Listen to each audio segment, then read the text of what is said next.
What you thinking about, Woolfie? You seem like you're in deep thought. What's going on in that little head of yours? Is this all you want? Just to be free and not in a room? Huh? Woolfie? What's happening in that little head of yours? Hi, baby. I know. Good morning, everybody. This is Amy with 100 Plus Abandoned Dogs of Everglades, Florida. What'd you see, Woolfie? This boy, I can't figure it out. Breaks my heart.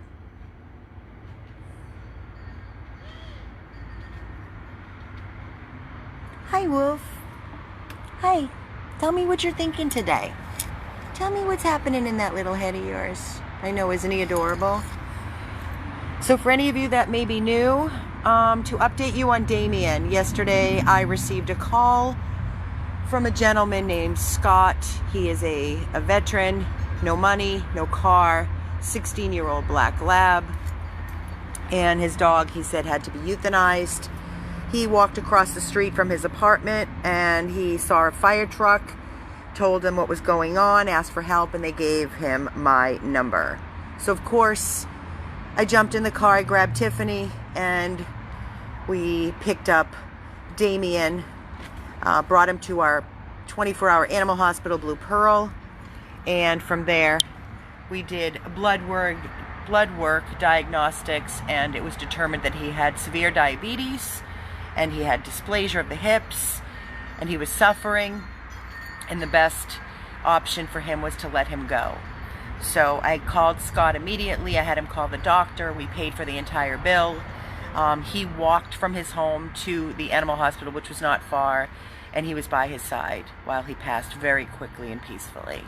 So he will receive the remains back. We privately cremated Damien, and our hearts go out to Scott. We're so sorry, but we are happy that we could assist, because I can't imagine being in that situation. So that's the update, sadly, on Damien. I'm going to get back to my video that I started this morning. Thank you for your beautiful, warm words of support for Damien. I know. But he didn't die alone and he wasn't suffering. Back to Woolfie. We pulled Woolfie from the Miami-Dade kill shelter. Woolfie was left at the shelter by his owner after being with him for 8 years. He arrived at the shelter and he was completely matted and neglected. He was not neutered. He needed a dental, and we did the dental, and we groomed him, and we neutered him, and then we started our process of having meet and greets, because so many people were interested in Woolfie. One meet after another with dogs, with different kinds of people, and he would be fine with the person, and then out of nowhere he would turn around and attack and bite. Why, Woolfie? Why? Why? He has even bitten a couple of our volunteers for no reason. We'll just be sitting and holding him and petting him, and then all of a sudden he turns around and he bites. We worked with our trainers, Shannon and Jamie, for months, and they took him out.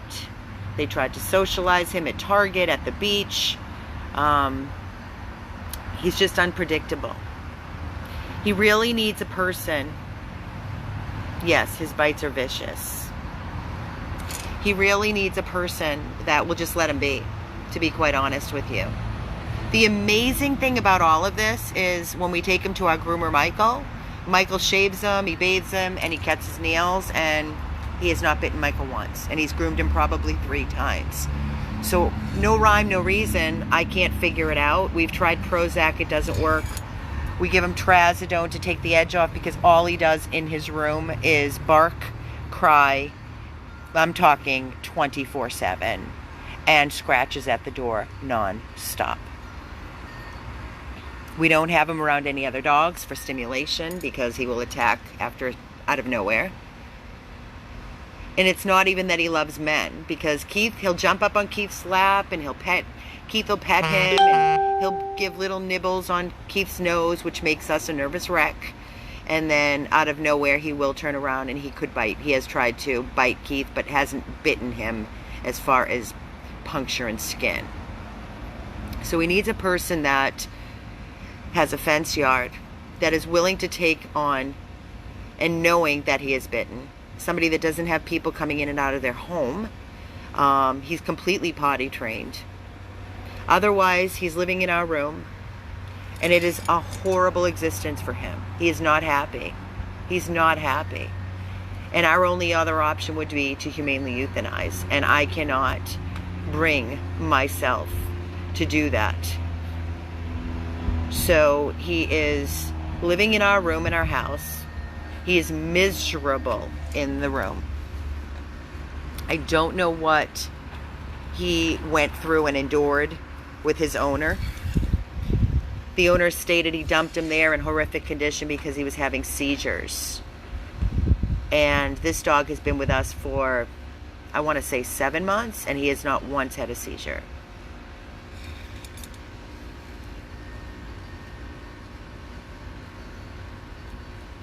We're not killing him, Donna. I'm telling you openly, honestly, transparent, that this is what we're up against. And if he was in pretty much any other rescue, majority of the rescues, they would have euthanized him already. We've tried CBD oil, it does nothing. We've tried everything, it does nothing. No, the groomer will not take him.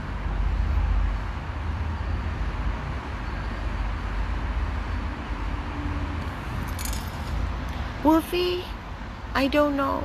I don't know what's going on in that head of yours. But this is no life for him. This is no life for him. None. To live locked in a room, even though it's a nice room with a thick bed, and he's taken out all day and all night. He does not want to be here. He's not in pain. He's been completely vetted and checked over by our veterinarian. It has nothing to do with pain. Like I said, he had a complete dental, extractions, neuter. He runs like crazy around this yard. He has so much nervous energy when I'm taking him out of his room. I'm looking for an angel to step up, like we had that beautiful person step up for Rodney, who Rodney did the same. Not as severe, but Rodney had bitten hard, and he was returned 3 times, and we found him his angel, and he's doing great because she gets him. You are correct, Sherry. I spoke to our doctor, Dr. Cannon, and I told her all about his behavior, and she said, Amy, sometimes looking at a dog on the outside with your eyes, you're not seeing inside what's going on. Could he have a tumor? Could he have something going on in his brain? Possibly. The only way to determine that is an MRI. And honestly, I just don't know. I don't know. I mean, he has no signs of any kind of, other than his aggressive behavior when he's overstimulated. You know, no seizures. He walks perfect. He has so much energy for a dog 8 years old going on 9. 15 pounds Havanese mix. Woolfie, say hi. Say hi. He dances for his treats. He's very, very treat motivated. I'm doing this video because I'm at a loss, to be quite honest with you. We've spent thousands and thousands of dollars on training. We've spent thousands of dollars on medical. And he's living in this room and he's miserable. And it kills me. And every time I come here and Shelly's here, Shelly and I talk about it, she said, Amy, it's so heartbreaking. It's so sad. No matter what we do for him, nothing makes him happy. And this makes him happy. Sitting outside on the chair, fresh air. Even when I take him out normally, he runs back to the door, wants to go back in, and then once he's back in his room, he's crying and scratching at the door 24/7. We already did a trainer. We've already done medications. Ain't no sunshine when... Woolfie, Say, please somebody give me a chance.